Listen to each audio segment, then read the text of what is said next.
Surveillance video from a gas station captured the moment Homer Cortez was pulled over by Irving police.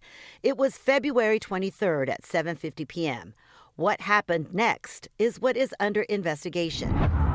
In a cell phone video shot by an eyewitness, you can hear Cortez screaming.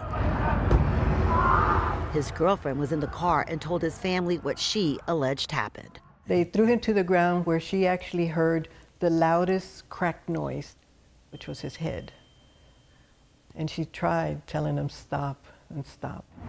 Irving police say Cortez was pulled over for not using a turn signal. According to a report sent to the Texas Attorney General's office, officers attempted to lawfully arrest Cortez, who resisted and engaged in a physical struggle with officers.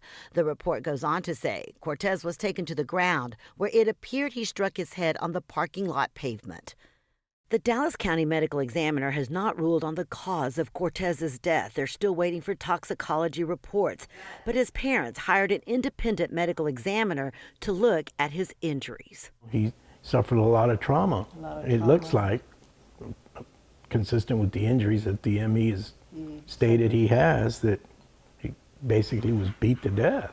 According to the report, at the time of Cortez's death, he was handcuffed, his legs shackled, and they used a hobble leg restraint.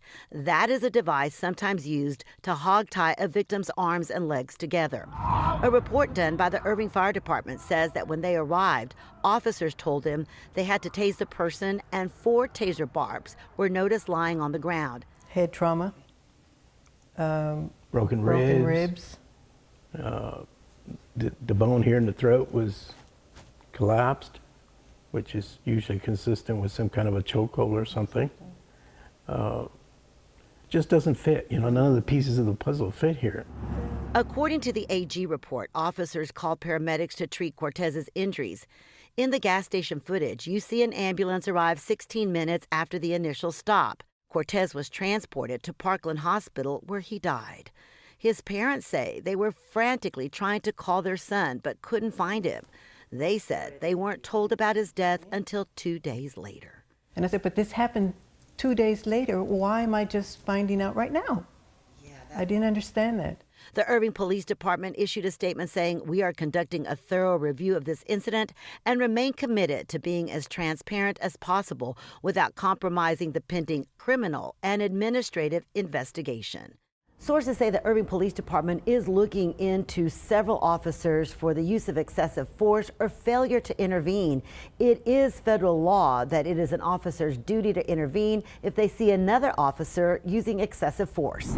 Cortez's parents say he was a father and a grandfather who was close to his family, the oldest son. They want the body camera footage released so the public can see what happened to him. Even more so now that he's dead, I feel compelled to do whatever I can do to hold those guys accountable or justify what they did to my son. In Irving, Rebecca Lopez.